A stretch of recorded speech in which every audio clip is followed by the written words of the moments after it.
अस्सलामुअलैकुम व्यूवर्स, कैसे हैं आप। उम्मीद करती हूँ आप सब खैरियत से होंगे। बकरीद आने वाली है, इसलिए मैं आपके लिए एक ऐसी रेसिपी लेके आई हूँ जो बहुत आसानी के साथ बन जाती है।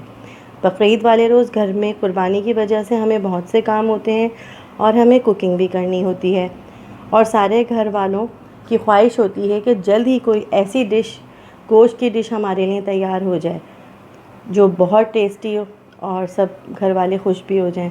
तो मैं आपको तले हुए गोश्त की अपनी ये देखें, ये मैंने हाफ़ केजी गोश्त लिया है।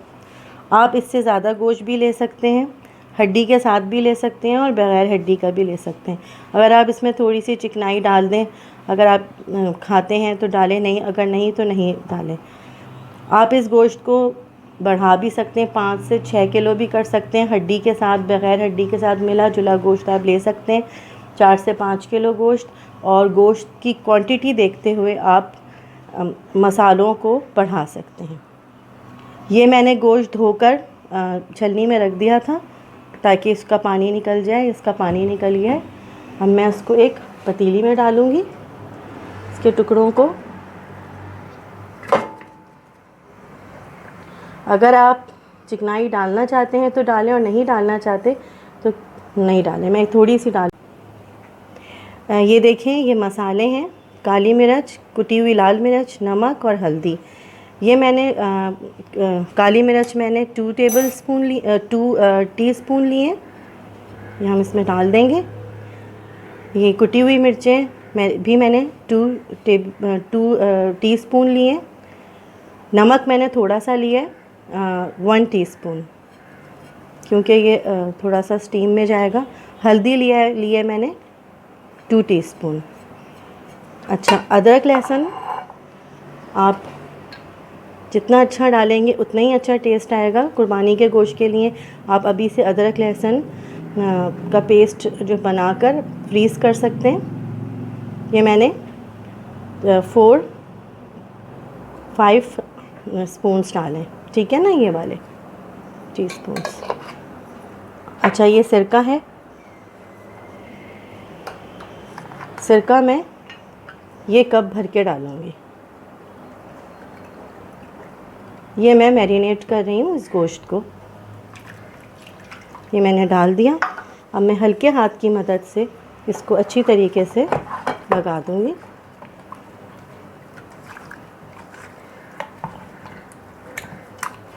ये देखिए, ये अच्छी तरीके से लग गया है और 2 कांटों की मदद से इसको अच्छी तरीके से ऐसे करके आपने गोद लेना है, ठीक है।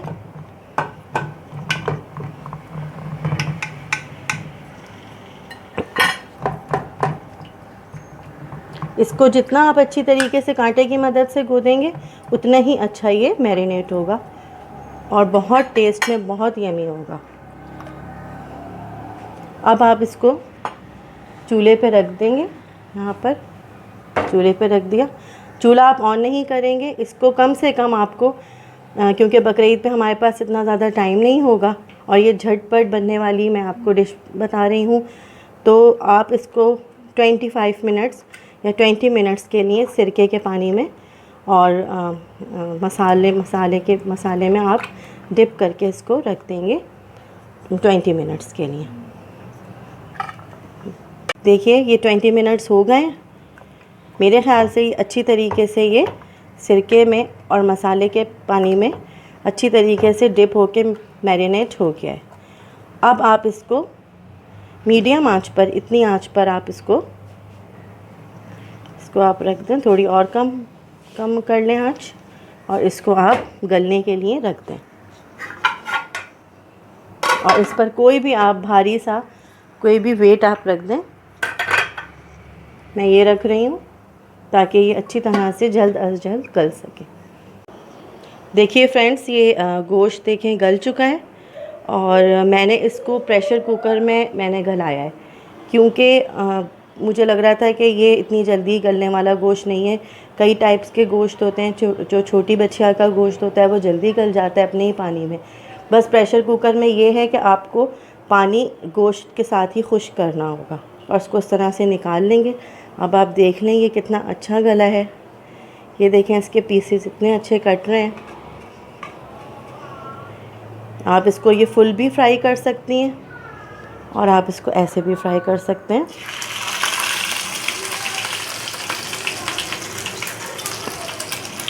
ये देखें, आप इसको फुल भी, आप इसको इस तरह से 2 हिस्सों में बड़े पीसेस भी रख सकते हैं आप और छोटे पीसेस। ये देखें कितना ज़्यादा सॉफ्ट और जूसी है।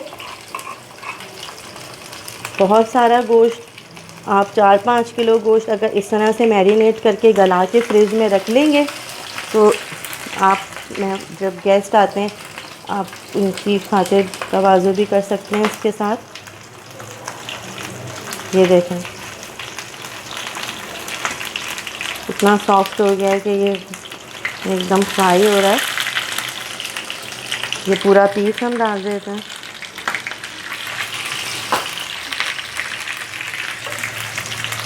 बिल्कुल हल्का सा, ज़्यादा तेल नहीं लेना, बिल्कुल कम तेल लेना है क्योंकि ये गल चुका है बहुत अच्छी तरह से। बस आप इसको हल्का सा ये फ्राई करके आप इसे निकाल लेंगे। बहुत टेस्टी होता है, बहुत जूसी होता है ये।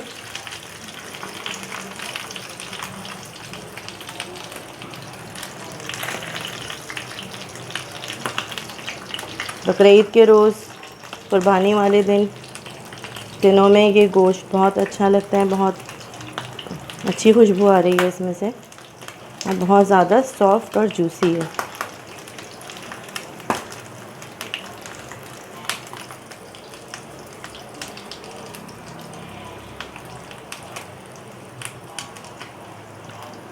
ये देखिए, ये बड़ा मैंने पीस भी कर दिया। चाहे तो आप इसके छोटे पीसेस भी कर सकते हैं, जैसा दिल चाहे आपको सर्व करने, आप उस तरह के अपने हिसाब से पीसेस कर सकते हैं। ये देखिए,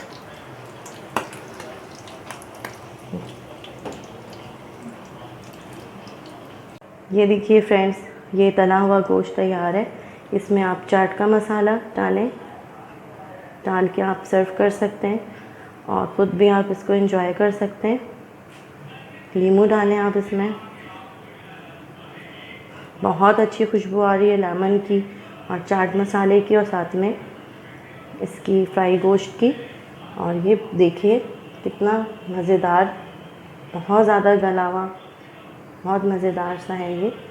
और आप इसको ज़रूर ट्राई करिएगा और इंशाल्लाह मैं नेक्स्ट रेसिपी के साथ आपकी खिदमत में बहुत जल्द हाज़िर होंगी। तब तक के लिए इजाज़त दीजिए। अल्लाह हाफ़िज़। अपना ज़रूर ख्याल रखिएगा, दुआओं में याद रखिए।